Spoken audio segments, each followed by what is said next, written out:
All right. Slow-mo, flow-mo. You know, I'm charmingly incompetent at this stuff. Oh, so am I. That's kind of the whole No, idea. dude, look at all my fucking videos. You think that I know what I'm doing? Well, no, that's one of the many things I really appreciate about what you're doing is that, like, you post stuff sometimes where it is just like the raw audio of you in the room. You know, it's like you clearly like holding the phone like this or something.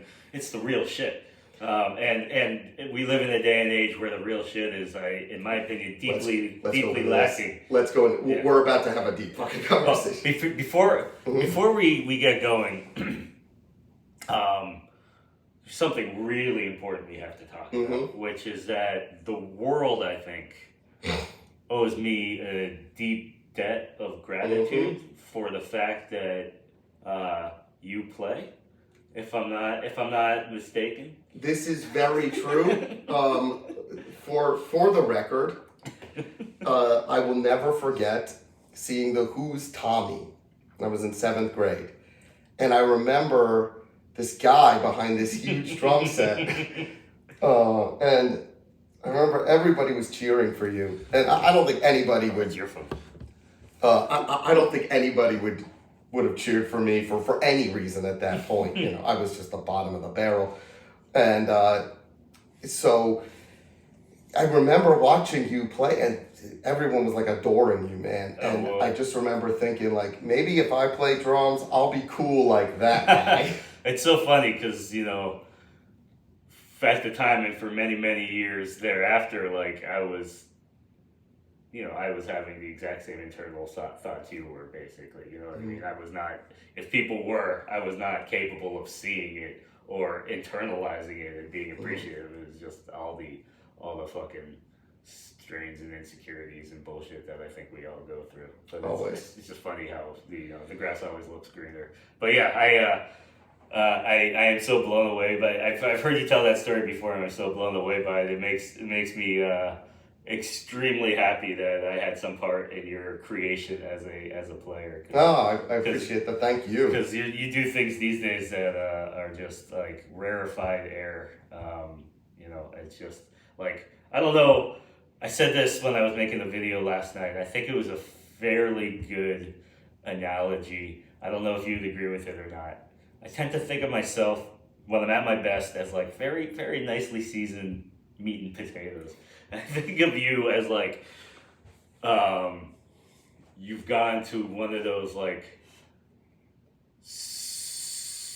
Michelin star restaurants, and you're getting some like gastro creation that you've never seen or heard of anything that looks like it before. And then instead of being like one of those stupid ones, it's actually like the most amazing shit you've ever eaten in your fucking life.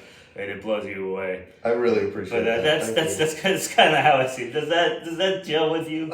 Sort of. I mean, but I have to give credit to all the people who've inspired me, all the chefs who've you know, given me feedback. And I think that what I try to remember was that, especially as a teacher, that I had zero natural ability at this. None. This did not come naturally to me. And therefore, I really have to create a method to get from nothing to wherever it is that I went. And therefore, I believe that as an educator, that put me in a unique position because I was able to literally break down the process step by step of how to reach that technical point where you could do this stuff and not make it seem like it was this insurmountable thing, when it was like, if I can do it, anybody can do it. And I try to maintain that, like, this is it is a very achievable thing if you just put the time in and, you know, kind of just see the end result and put in the hours to get there.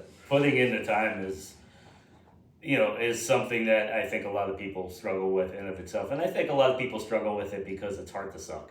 You know? Like, if you're putting in the time and you're seeing swift progress, you tend to put that time in a little bit more easily. But when you're slogging and you're not seeing that light at the end of the tunnel, it takes something to keep working it. Oh man, I could put it this way. Sometimes I wonder why I even kept doing it, because 7-8 years ago, I thought of quitting. I was miserable. Yeah. I was just this guy with an iPhone in a practice room. I really had not much going on in life. But I kept going. I just kept shooting iPhone videos. That was like my goal, was to keep it going with constantly just, if I'm gonna not do well here, or if I'm gonna be in this room, I might as well do something with it. And so I just put 6 to 8 hour days constantly. And I still try and do that now, just because the people I'm surrounded with, Ramon Montagnier, Yoni Madar, Ricardo Merlin, like Andy Prado Jr. You're telling me basically how, both telling me about these guys and how inspired you are, but also I could see in how you were talking about these guys, how inspired you are by them. Not just in your words, but in the admiration, in the inflections of your words. It's great that, it rules that somebody at your level also is still like dogging it. That's what you ought to do, I think, always, and there should be a joy in that. But I really want to talk to you about the not joy in this stuff, because I think maybe we've had similar struggles, mental health related to drumming. Yes. And it's a huge part of why I'm doing this shit, and why I want to do this. It's great. Is to talk about the warty, brutal, hard stuff that's part of being a musician, and especially being like a weirdo drummer in weirdo musical circles, because it fucks a lot of us up, I think. So talk to me a little bit, if you wouldn't mind, about like what your journey has been like, sort of continuing with, like you were saying, what your journey has been like over the years in terms of not just your drumming, but also your own emotional well-being connected to that. Well, I got diagnosed with autism at a very young age, and so that automatically means you're kind of trying to ice skate uphill a little bit in terms of fitting in, and in terms of kind of being accepted by the broader public, be it at music school, be it in whatever situation. And I think that the main thing for me was trying to find an outlet that fulfilled kind of this missing piece of life that everyone else had that I didn't.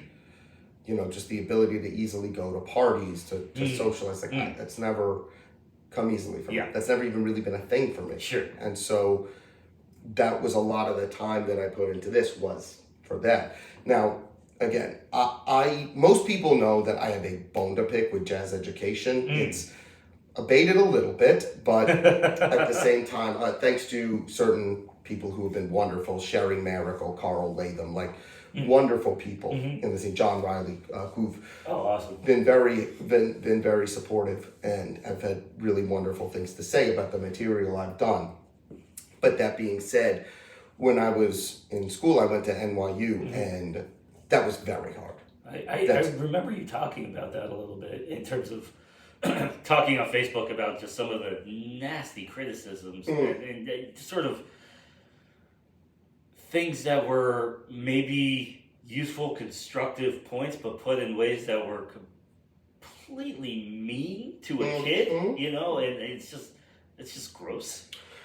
I'll put it this way. One of the ways that I model my teaching is to never be like what they did there. Right on. And for me, you don't judge I will not judge somebody by how they sound at 18. I will judge somebody by the time they are in the practice room, when the guy with more natural, guy or girl with more natural talent is partying or doing something else. I will judge that if that kid is in that practice room all the time, that's who I think is going to be the best. I do not judge people if they're a prodigy. No one cares if you're a prodigy at 30. There's going to be that guy who put the time in that will immediately, if you rest on those laurels, bad news, you're toast. Absolutely, man. And so I'm a big proponent of seeing certain people for maybe, they don't sound great at first and they might not get it naturally. That does not mean that you won't see them come out doing something extraordinary. I'm a huge believer, especially with drumming, in the fact that, a little natural talent is a leg up, but you got to use those legs, and you absolutely can do it from square zero. You absolutely can. Yeah, and look, I can tell you this.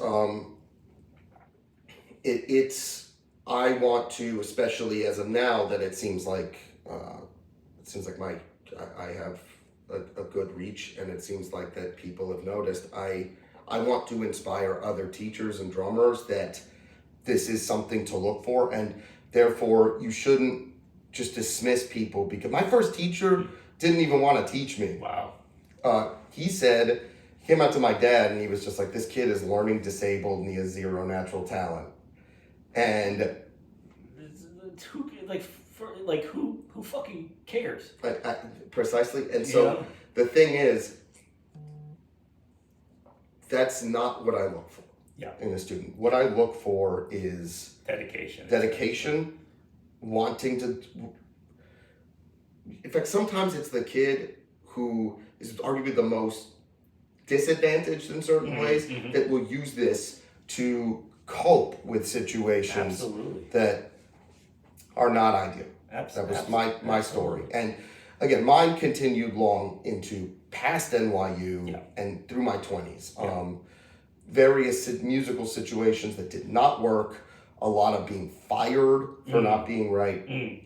I joke with students when I teach, I say, if I had $1 for every gig that I botched or every audition that I failed miserably, I would literally go to the wine store near here and get $100 bottle of Cabernet. That or go get like a huge prime New York strip at like the nicest steakhouse. That sounds alright right now.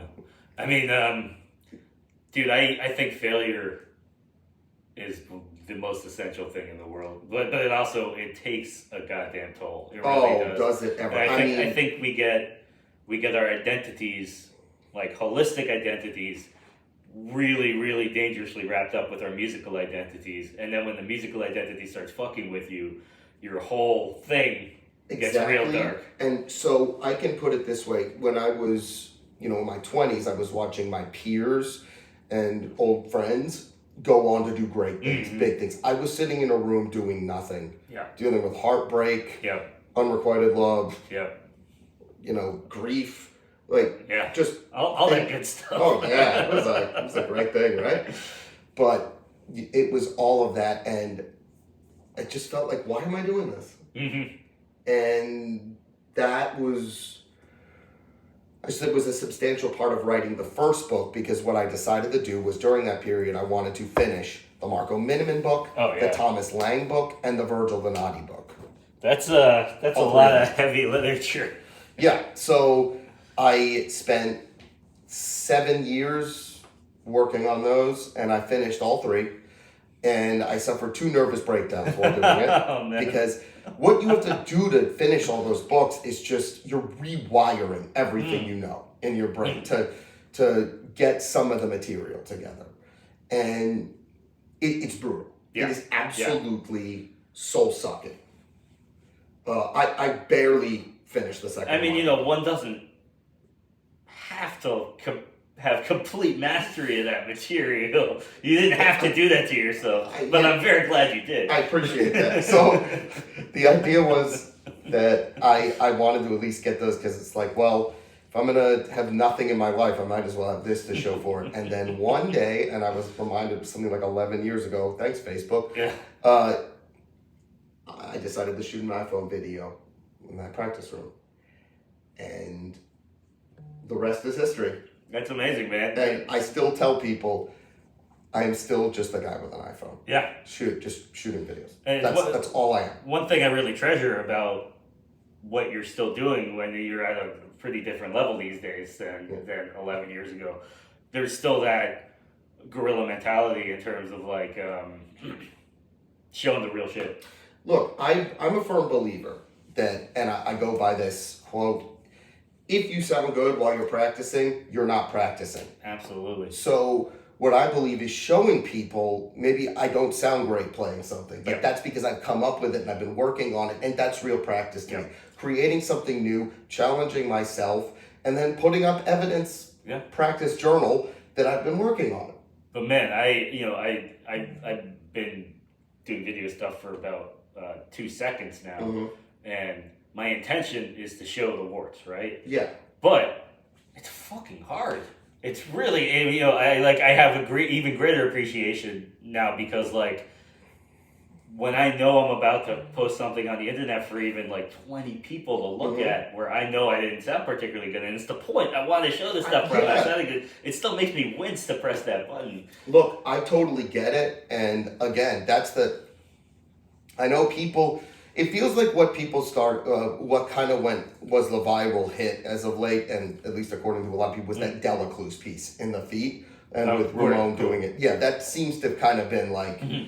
A lot of people have said the thing you guys did for drumming. Yeah, okay. Yeah, it was the Delacruz piece, and for me, that was not so much of a conscious decision. Like I'm going to learn a classical snare piece in the feet, as much as it was an extension of the stuff I was practicing and the way I was practicing it, because I wanted my feet to do what my hands did, and working all those limb sets for that long developed foot technique like that. But I didn't go out of my way to get foot technique with it. I kind of stumbled into it, I should say. That's I feel like the healthiest way to ever cultivate any technique. You know, that's sort of returning to the first principles of what technique is how the fuck do I do this? How do I make my body do this? Oh, this makes it a little bit tolerable. Okay. Yeah, and that was huge for me when it came to a lot of learning this material, was incorporating techniques with that type of stuff and really making it into, well, I should say, really turning it into this entire identity. So my third book will have something called the Cohen Method, which is me on double bass. It's just my take on it, my technique. And it'll have a whole thing about developing that technique in the way that I worked it out, because I'm a firm believer that your feet should do what your hands do, everything, dynamically, except press rolls. I still haven't really figured those out. But I mean, you know, that you kind of need a snare, right? Still trying, but like maybe if you rigged up a kick drum with one day, maybe. But I'm a firm believer that they should be able to do anything, accents, dynamics, you name it. And Ramon His was similar. He was playing Brazilian samba music, and he needed one hand to do everything two hands did. And that's why he was able to develop those systems that way, and that dual grip for playing samba. It's insane. Yeah, it is. Totally. So, I've seen you messing with it. Yeah. I mean, I'm Garbo with it right now. But that's practice. That's the point. You're like, let me try to do this thing. Yeah, man. I mean, I have a vision in my mind of something I can do with it. I just have to get to that point. So that's what it's all about. And therefore, I mean, that's practice. Yeah. It's showing people that I'm not great with this, but this is the infantile stages of me working that grip and those mechanics with the push-pull, with the secondary fulcrum, to really get to the point where maybe I can do something with it. But that being said, this is a long journey. Ramon spent 25 years doing this stuff, and only 5 years ago did he really incorporate it. And you have the benefit of that 25 years, basically. Yeah, I got to work with him and see the guy's genius in action and see how he went about it. Very cool. You know, same with Yoni, same with Ricardo. I've seen them and what they're doing, how extraordinary it is in person. No, Yoni was just a guy, like, you know, people were like, dude, you gotta watch this video. You know, it was one of those things where you're like, and I was like, what in the fuck did I just see a man do? Oh, I mean, it... I really feel like you were kind of saying this, I feel like we're in this insanely fecund period of, like, just accelerated chops, where you guys are like, I for some reason my brain goes to my parents loved it growing up, ice skating. Yeah. I think of, like, you know, something like a triple sow cow or something. I feel like you guys are doing like septuple sow cows. You know, like there's just been an insane acceleration. So here's my view on that. There was an acceleration of a similar level in the early 2000s. You had the gospel chops thing just emerging. You had Thomas Lang, Virgil Donati, Marco Miniman, Mike Mangini. You had that crop of super drummers that came up. Pete Drummond, Grant Collins. You had those guys. Then the gospel chops thing happened. And then there was an almost lull in that. It almost sounded like a backlash against it. And that lasted for a couple decades. And then I feel like 5 years ago, we were primed for another jump of that level. Interesting. So you think it's kind of cyclical? I think it's cyclical. I think Yoni blew the doors off, and then I think the rest followed. So I think then you had guys like myself, Ramon, Ricardo. I mean, when Ricardo first came out, no one could believe what they were seeing. The same thing, that he could play that fast with that much power and control, and it wasn't twitch. That he'd actually figured out a method to do that. Ramon, no one thought that you could play a snare cadence, snare piece with one hand going like that, and he took literally a technique that people thought was a gimmick and turned it into some of the most advanced drumming we've seen this century. So the idea was for me that we were primed for another jump of that magnitude. And I feel like social media encouraged it. We were all interacting, and the next thing you knew, we were working together, and the jump happened. Right on. And so I feel like, for me at least, you need to learn Ricardo's technique. You need to learn Yoni's technique. You need to learn Ramon's technique as a teacher right now, because they have, especially post Drumeo, post them getting nominated, post Ramon and I, those techniques have hit the mainstream now, and I believe they are going to change the way we teach. When I work on them with my students, many students, professional players who've had hand issues, have solved their hand issues through Ricardo's techniques through Ramon's techniques. Without a doubt, I think we need to accept that innovations happen. The way that drum set's a young instrument. What, we're like 125 years old? It's and especially the sort of stuff we're talking about is even more in the infancy. You look at the amount piano developed between the inception and then to Rachmaninoff, people like that list. We haven't reached that point yet. So this is now, like when Liz came out, or someone like that, we're seeing, Paganini came out, we're seeing developments of that magnitude as far as technical ability. That's pretty cool, man. And I am honored to be considered a part of it, because to me, I'm still a guy with an iPhone in a practice room, and B, I never considered myself to have any natural ability at this. So I think that if I can do it, anyone can do it. Two things. One is you're looking really, really slick, man. The tattoos are awesome. I haven't seen you in a while. And you're a lot more covered than you used to be. Oh yeah, these. So this is my Japanese art sleeve right here. You're looking pretty ripped too. I appreciate that. And then this is my Lovecraft art sleeve right here. The tattoo. Okay, so I've distinctly noticed that there is a correlation the older I get between exercise, fitness, playing drums. Absolutely. And I need to be more conscious of that now that I'm in my mid-30s. I work out to make sure I don't hurt myself so I can play drums. Same. And so it's very important for me to maintain that physique. You're in your mid-30s? Yeah, dude. I'm old. You and me both, man. Yeah, but like, I wasn't in 7th grade when you saw me at that show. No, so that means that we're both old men now. I'm about to be 40. Okay, let's just acknowledge that we're geezers and move on. It's kind of cool. It's fun. But you're right. You have to be more and more mindful of your body in all sorts of ways. Yeah, I mean, that's very important. The other thing that's very important is technique. Because if your technique is not good, you can't muscle through certain things the way you could when you were a 20-year-old. You have to be aware that if something is hurting you, you must change it. Yep. And I've paid my price for sure. Did you? A couple times. 2014, I had tendonitis in this ankle, and a couple years ago, when I was trying to sort of get my shit back from COVID, I developed tendonitis in my left ankle. So these days, I'm great. Everything is pain-free and wonderful, and I figured my shit out. But I had a awful 2023. I would believe it. Don't worry. I get it. For me, it was 2016 to 2017 were the worst years of my life.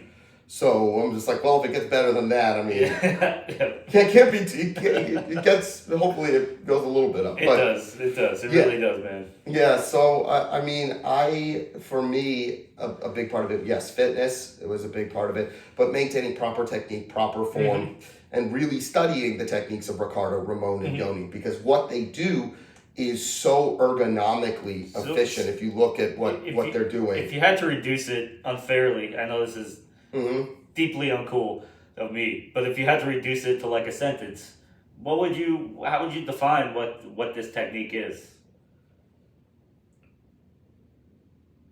2 sentences, maybe. In Yoni's words, Yeah. drums are a dance and a martial art. You should move like a dancer or a martial artist. That resonates so strongly with me. I can't even tell you. Honestly, there's this. This just made me think of this, and I wanna get this out before I forget. There was this documentary show I saw on Amazon a bunch of years ago called like Martial Arts Quest or something like that. And there was an episode where they went to like the Wu-Dang temple where they do sword fighting, and they have this particular kind of like not speed bag but heavy bag, but it's got this like little metal thing on it. So you're supposed to hit it in such a way that the little metal piece goes like that when you hit it, and it means you have to hit it with like this whipping total relaxation. And it made me think exactly of the type of technique I want to play with drums. Yes. And it sounds like Yoni is on that same way. Yoni definitely has that. Yoni has developed it without a doubt. The guy's muscular command as far as looseness and there's no tension in his limbs. And what Ramon and Ricardo have done, goal, right? Ricardo harnessed the motion of the wrist moving sideways in a way that nobody had ever done. This, not this. No, it's not that. It's interesting. Yeah, Ricardo harnessed that in a way. That feels so weird. It does. His guys, buy Ricardo's course if you want to investigate it. And Ramon harnessed minutia movements combined with that flicking motion. That's how he was able to get the kind of control he got. So really, they just developed. They expanded on ergonomics. It makes total sense, dude. And then that's what I did with double bass. I feel like it was from studying their stuff and working on my own. So another thing was developing ambidexterity. I am not completely ambidextrous. That seems to be a rumor that is going around. But you're as close as anybody not born to ambidexterity can get themselves. I still prefer my right side. Sure. My left is definitely not there. I still work on it all the time because it's still I do prefer my right side. Sure. But that do you find that your left works better when it's in tandem with your right? Because I absolutely find that. Like I'm better doing this than doing that. Yes, I am. Although sometimes I find, especially with the more advanced stuff, that like my left actually doesn't work as well in tandem with my right because the alignment. Interesting. So but again, that's a whole different thing when it just comes to the ostinato development and stuff. But and your left limbs having to disconnect completely. Right. So I'm a big proponent of like, okay, yeah, you probably I'll probably never be 100% ambidextrous, but it's worth working towards because it definitely helps me see these ideas better and have a better command of them. It makes total sense to me. It's something that for my practice, I don't get into that much. I'm trying to feel everything just through basically this, this is my musical brain and everything is connected to it. And that can take you a long way when you're not doing absolutely insane stuff. I mean, I wanted to be able to do that with my left hand, and your left foot, and my left foot, and your left hand, do them with conjunction, and then have all the gears developed in here with each finger, etc. So my finger control was built that way. That's awesome. I wanted to really understand also the techniques that all these people were doing because as a teacher, it's important to understand the developments. Otherwise, you're going to be out of a job very soon once those developments take over. It's very fair. Although there's different kinds of students I find. Some are like, I like you. What are you doing? Show me what you do. And then there are those who are like, I like this. Show me how the hell to do this. And sometimes I say, okay, I can show you how to do that. And sometimes I say, let me recommend you a guy who I think can show you how to do that. So the thing is for me is that I think a lot of students come to me asking like, okay, so I want to know your thing. And I'm just like, well, here comes a long period of lessons to kind of scratch the surface of it. I mean, I'd say that, for students who want to learn, my thing, a lot of it involves thinking in ways that you don't think normally. Aligning your limbs in ways that we just don't think about. And to me, I think of the drum set as an asterisk. So you have side, limb, diagonal, Okay. top, bottom, top. Whereas most people just think of it as top, bottom. I totally see what you're saying. So, I think I kind of probably fall into that top bottom category. Most people do. Yeah. They're not familiar with that way of thinking, where you should be able to disconnect your limbs in ways that we usually have not even thought of. And therefore, that's, I think, the most complete vision of the drum set is that way. You know, when I was getting back to trying to get my shit back together, I took a lesson with John at some point. John Lobster. John, we love you, buddy. Yeah, fuck you, buddy. I love you. And he was showing me his linear exercises, you know, which is like kind of baby versions of the stuff you're doing, but for me was like an entry point into that and really helped sort of redevelop comfort. Because I was at a point where I was like, there's like mental health stuff going on with me, as well as like physical, you know, all sorts of trauma sort of ganging up to make it so I was useless on the drum kit for a while. Oh, I totally know the feel. And that was super helpful, and a little bit of a rewiring. That's great. Yeah, John's a great person to talk to. Again, Murder Hands, one of like the fondest memories of my life. That was huge for me. Is that you know, it still so exists, but like Tobias moving upstate, John doing his own thing, me doing my own thing. It's not what, you know. I would love to do it again, obviously, but I just don't know if we could coordinate the way we used to. So Murder Hands, for people who might not be familiar, was a class, right? Yeah, it was these guys did at through the Drummers Collective, which is a New York institution. It was, and with the stuff we developed suddenly went viral. You know, we were getting millions of views on these videos. Oh, shit. And it literally, it was just, to us, we were just guys on pads, and we wanted to keep it that way because we were guys on pads. It was that sort of ground up, grassroots drumming exercise.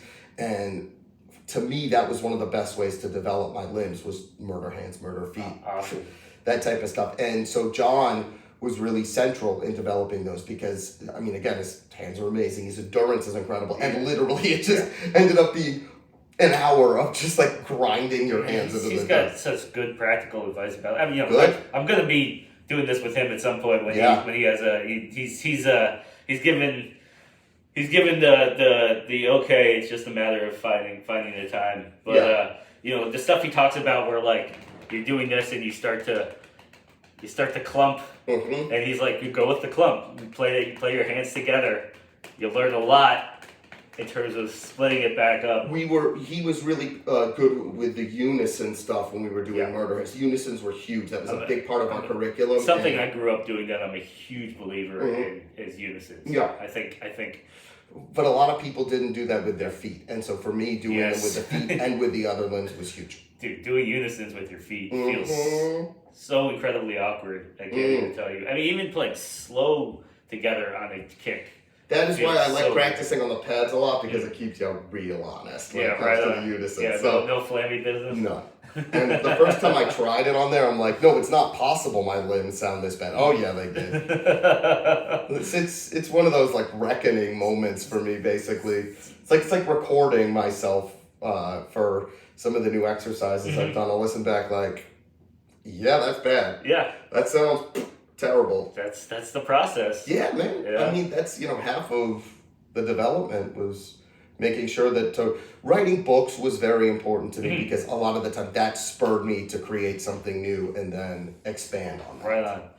So when you're like, yeah, that's bad, how are you these days in terms of like, I know for me, a huge part of personal growth has been not the change in the answer of, yeah, that's bad, but the change in like, yeah, that's bad, you fucking worthless motherfucker, versus, yeah, that's bad, so work on it, buddy, it's okay, you know, that internal voice getting kinder. 100%. I mean, so how are you with that these days? I mean, for me, it's like, yeah, that's bad, but I've gotten all this other stuff, I can get this.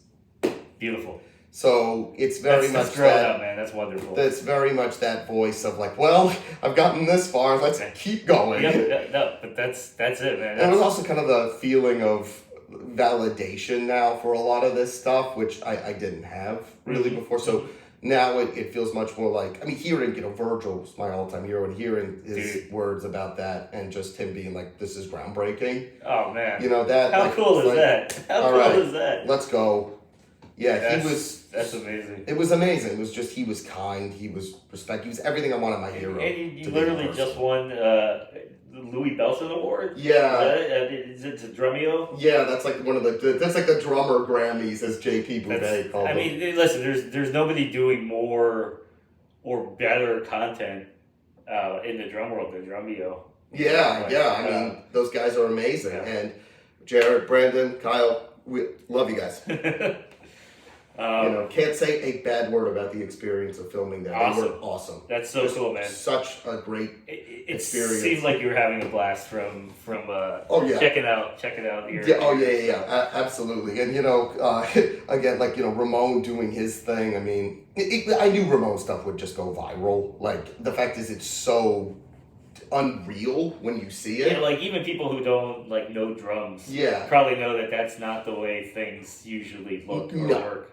No. Yeah. Ramon made it so musical too. That's the other thing. It's technically incredible, but it's so musical. And that's the thing with you and this crop is you guys are figuring out at least some form of musicality with stuff that I would think you would have no form of musicality.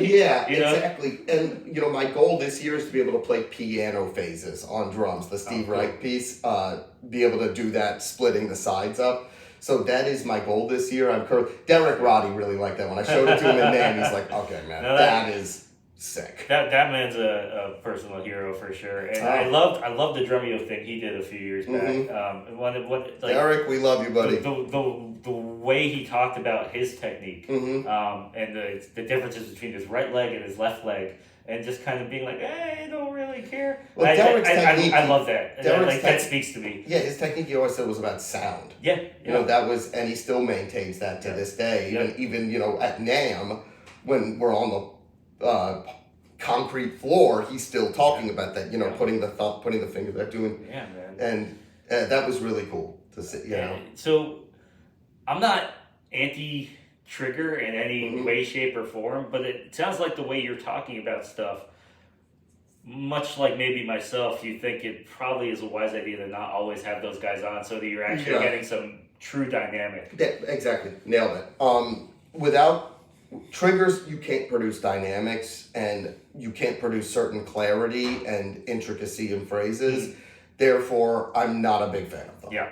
That's not saying that they are not 100% useful. Yeah. And it's like it's not cheating at all. No. Let me be very clear. It's not cheating. Not cheating at all. I'm not talking shit here. If anything, yes, you if there is a disparity in dynamic between your right and your left, that will get flattened.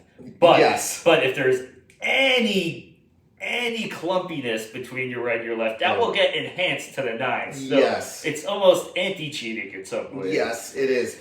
For single strokes, there's no better way to realize you're a mess than play with triggers. Yes, sir. I could tell from personal experience. So the single strokes in the hands and feet are still something I work on a lot because I'm just not good at them. So you go back and forth between singles, and you have a very particular type of doubles, right? It's a mix between the bottom slide technique, the Donati ankle stroke, and then sort of the heel drop approach that was popularized by a lot of metal guys. Gotcha. But the heel drop was for singles. I just took it and put it in doubles. Right on. So a lot of it was based off of that. But man, I feel you. I mean, singles is all I do, and I still struggle with them. Yeah, I'm useless. My singles and my feet, I still work on them, and they still suck. So, well, welcome to the club. I mean, teaching alongside James Payne and watching. Oh yeah, that guy. I've seen some of his watching videos. His swivel in person. It's man. Yeah. This is how it's done. Can't claim I know anything about singles and feet after seeing that.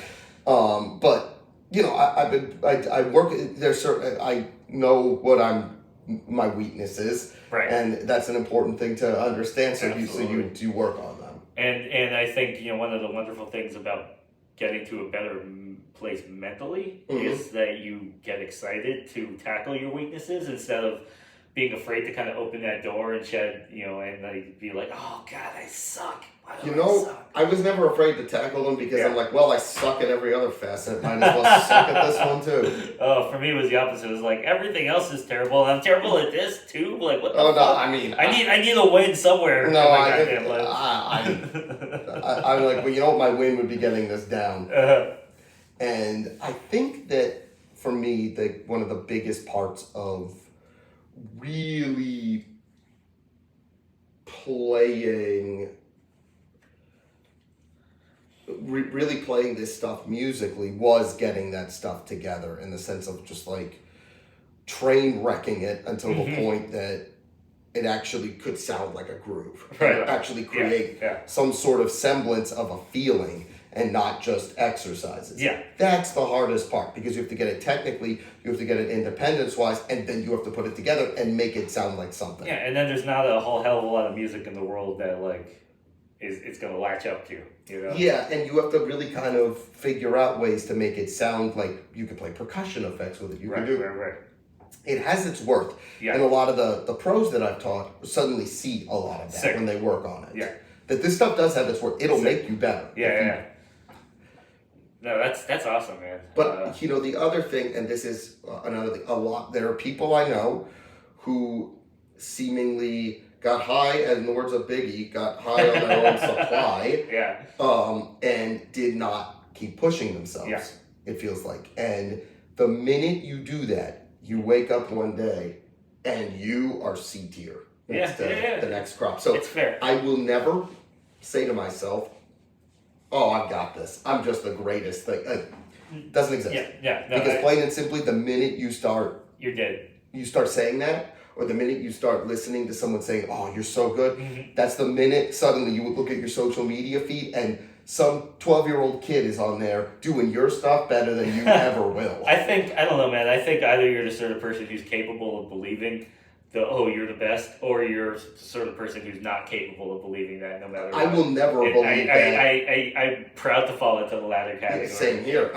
Look, again, I can turn on my social media feed and see Andy Prado Jr. or Justin Scott or Jonathan Colin Green playing the most amazingly musical chops, in what they're doing. Or Dana Hawkins or, the guys from Baltimore, my friends down there. And then at the same time, I can go and watch Ramon doing his, mesmerizing everybody on a practice pad.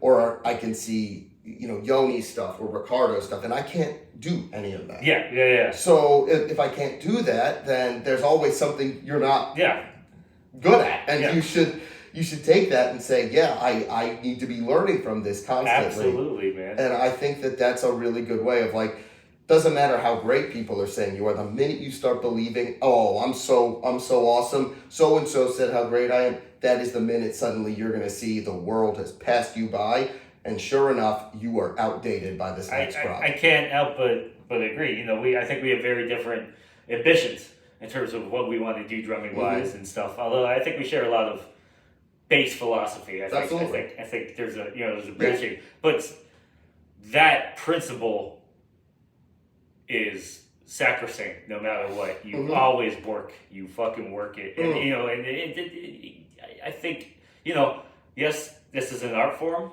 but you can't be like a highfalutin artist waiting for inspiration. You get into the room whether you feel like it or not, and you do the damn thing, Yeah, and I think that the other thing is if you just... A lot of people think they reach a certain point and don't need to practice. You always need to practice. First of all, just upkeep is massive. You will lose by not just playing. But also, don't you want to learn? Don't you want to learn? Don't you want to be better? And if you're friends with all these people that are so amazing, don't you want to be inspired by them? Absolutely, man. And that's why, to me, I'll watch a video of a drummer like Andy Prado Jr. or like Justin Scott or someone like that, and I'll immediately be taking notes in my head I should work on that phrase. This is making me feel remiss that I haven't taken a lesson from you, so we're gonna have to do that. Dude, anytime. It's on me, dude. Come on. No, absolutely not. Yes, it is. But we'll discuss that later. So, I'll see phrases and I'll think, damn, I really want to learn or be better than that. you see a guy like Andy Prado, and the guy's just a hurricane around the drums. Plays power, power, consistency, beautiful ideas. And therefore, I'm like, man, I want more of that, like, power. Yep. So I've been working a lot on my wrist technique, because like a lot of what I did was use fingers for a lot of the finesse stuff. But I want my wrist technique now better. Maybe I might be able to actually impart some wisdom the other way in this kind of stuff. So but again, I've been working on a lot of getting that that sort of technique that he has, where I wanted to get that kind of impact of the stroke that he has. So, analyzing kind of the throw, and also just the phrasing of someone like a Andy or a Jonathan Colin Green that can put these groups of notes into spaces. And even though they may be odd, even though they may not be 100% 4/4, and they're implied, maybe either they're just kind of creating texture or just sort of implied groupings, it sounds so good and so deliberate. The stuff you were just showing me before we started filming it wasn't just Chop City, it was lyrical, flowing, musical Chop City. And that's new. That's kind of new. I'm used to like the hard prog stuff where it's music people only make to have an excuse to like do the most insane shit in the world. Yeah, I mean, to me that kind of got old. And what I liked is, you watch Andy play with Sabrina Claudio. He brings that stuff to a pop gig in such an amazing way, where it's really crisp. And then you see, other guys. Like I just can't see shit because I lost my glasses. I just want to make sure we're still recording. Oh no, we are. I would tell you if we weren't. But so the idea that he brings that stuff, or you watch Chris Paproda play his music in Philadelphia, or you watch some of these other people just bring this creative element and a lot of this. Ramon, for example, when he does that stuff on gigs in Brazil, it just fits. Yeah, and that's awesome. That to me that's really exciting. That's the next level of this stuff, where you're taking this type of technicality, but it just doesn't even sound like technique. Yeah, no, it's just musical practical application. Precisely. Where like if you don't know how a sausage made, your jaw wouldn't necessarily drop, but if you know how a sausage made, your jaw is on the floor, like splayed out. But I also feel like a lot of people got complacent when it came to the past decade or so, and it feels like we're now seeing the world kind of moving on, and I'm a big proponent, like, keep up, or this just kind of looks like you sound square. Or at least find your own place, you know what I mean? Figure out what it is you want to be doing. I'm a little more of sometimes like people saying I'm finding my own place as an excuse for I'm just not putting the work in anymore. Well, like, find your place and work like a motherfucker in that there place. We go. Exactly. Like what you and I do in the woodshed, I think, are very different things. But we're putting in hours and hours and hours. That's what matters to me. It's find your own place by putting in the work and developing your own sound, not just making an excuse. Well, I made it this far. People like what I'm doing. It's like, but you know what? Yeah. I can't reasonably go online or see accounts or put content out right now, especially, and not see how amazing some of this other stuff is that's happening. And if I'm going to put content out and be, considering myself an educator and considering myself a pioneer, I suppose. Yeah, you are. I appreciate that. Just flat out, you are. Yeah, but I need to be aware of how good a lot of these other people are. Let's talk about content for a second, because it's this shit is crazy out there. But also I know that it seems like it has a detrimental mental effect on a lot of people in terms of the way content is made and the way it all looks so shiny and perfect and all that stuff, in a way that I think you push back. I really want to push back against that, because I want to let people know that you don't have to be shiny and perfect to educate people and let them know that this stuff exists. Yeah. And even the best in the world fuck up constantly. Oh yeah. And it's part of the process. Oh yeah. And I really have always liked, Jonathan Colin Green or Andy Prado putting their solos up live, or Dana Hawkins, or guys like Benzel Baltimore, a lot of these guys that play beautiful stuff, but they'll put solos up where they're like, kind of, Me too, where it's just like there are parts of that draw me. That's the face, right? That's the face you make while you're playing. There are parts of that draw me solo. I look back, I'm like, yeah, but whatever. It was in the moment. Yeah. I mean, it's true. You know, that's real. That's the way it works. And that's so much cooler than a manufactured product. You know? Yeah, and so I really just want to kind of be part of that element where I like the process of. Maybe that wasn't perfect, but there's something to work on. Yeah. So that's it, man. Mm-hmm. That's just a big part of content creation. What are your sort of goals for content creation going forward? Put up stuff from the third book. So what's the sort of timeline of it? Hopefully over the summer. Awesome. I'd like to do it. Awesome. Hopefully over the summer. I'd like to do it. And it's one of those things that I feel like I just also need to work with some of the new companies that I'm with to really formulate some of the content the way I want it to be. And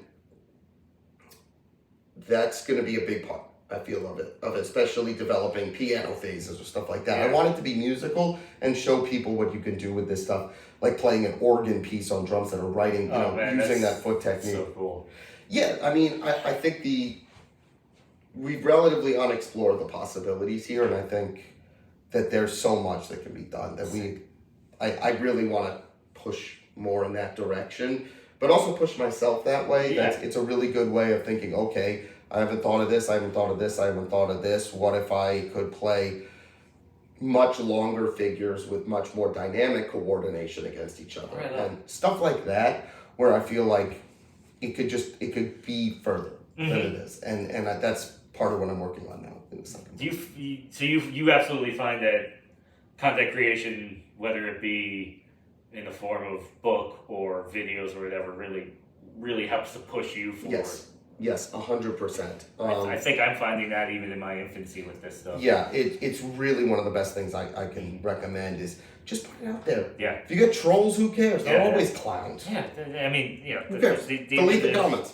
I've already gotten one phenomenal comment, and the guy won't engage with me, which I'm a little frustrated by. You know, because I'm usually shirtless in the videos I'm putting up, and the guy's like, "No, I want him to." I like joking with dudes. So some guy left a comment like, "Yeah, your tit moves on the beat," and so I wrote like, "It's mesmerizing, isn't it?" Okay, that's good. And then I wrote like, "Sir, I checked the video footage. It's only the right tit. You owe Lefty an apology." And he never wrote me back. I'm a little disappointed. I mean, that's a very good response, dude. I like fucking with people back. You know, like I like engaging with the trolls and out trolling the trolls. Yeah, no, it's really good, man. But that's just kind of my philosophy on stuff. And it's holistic, you know. It's a good description. Yeah, there's a universality to the way you're seeing this stuff and how you're approaching your own career that I think is really cool. It's kind of non sequitur. I want to ask you about some things I think I want to ask everybody, like random questions about like what size sticks do you use? 5As. 5As. I use very small. I use small sticks. People are surprised that I use small sticks, but that's just I like the feel in my hand. They don't get crampy? No. Because I find a 5A cramps me up and a 2B cramps me up. A 5B is the only one that fits right. So here's the funny thing. Some people have seen my finger technique and they've been like, you're going to get arthritis in your fingers. But here's the Everybody gets arthritis.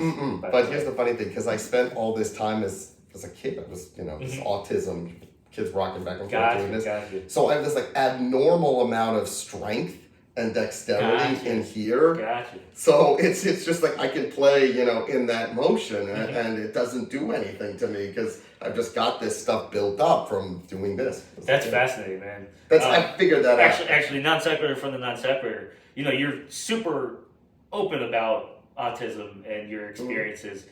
How have you found that it's informed your craft? I see the world differently than other people, and I see the instrument differently than other people. And therefore, I think that's just my view on the instrument was formulated with, I wanted symmetry, I wanted equality, I wanted symmetry. Yeah. And I was obsessed with that because I believe, it's this very narrow way of thinking where it's very rules based. And the rules to me were everything should be symmetrical. Your limbs should be symmetrical, hands, feet, etc. And that's the obsession right there. And the idea that something was not evened out just bugged me. It was nails on a chalkboard. Practice. Yeah, it was nails on a chalkboard. Having a trash left hand, having a trash left foot. So it was nails on a chalkboard. And therefore, it was that kind of obsession to destroy that problem that here we are. That's fascinating, man. And also, I have a really cool thing to talk to you about when we're done with this, involving some of this stuff. Cool, man. That I think you'll be super into. I'm stoked. All right, so stick size 5A. Roughly how high do you sit? Low, actually. Low. Yeah, my legs are roughly parallel to the bass drum. So, yeah, fairly low. Yeah. Yeah. I like it because I feel like my core is very centered. Makes sense. And I like that I can play more from my torso, move from my torso, which I believe is... What about this guy? Do you find that it fucks your back up to low? Nice. No. I find that I put a lot of effort into my lower abs and the larger muscle groups, so therefore I'm not hunched or... So my back's fine. And another question I wish I had asked TJ, which I blanked on. How close or far do you sit to your kick? How do you measure that? Further. My legs are a little bit diagonal with the feet on the pedals, just so I can get activation of the heel pressing down. And so that's I sit a little. I still sit fairly close. Gotcha. But because again, I want that torso mobility where I don't have to worry about this type of movement. Makes sense. So I still want that type of movement, but at the same time, I do want my feet to be able to go up and down with ease and move my legs over pedals. So there's it's fairly close. Cool, man. Well, shit. I feel like we've covered a pretty amazing amount of stuff. Is there anything man. Is there anything you'd like to talk about or say? Anything to plug? No, but check out my books. Ultimate Progressive Drumming. Check out his books. Extreme Polyrhythm and Speed Technique with Ramon Montagnier. Check out the Drumeo episode that Ramon and I did together. And thank you all for the support for that Drumeo award. It means a lot. Much deserved, sir. Thank you very much. Great to see you. This was such a great excuse to catch up on. Yeah, exactly. I've known this man for an insane amount of time, technically, but we don't see each other all that often, so this is really nice. Exactly. All right. Awesome, man. All right, now you can fuck off.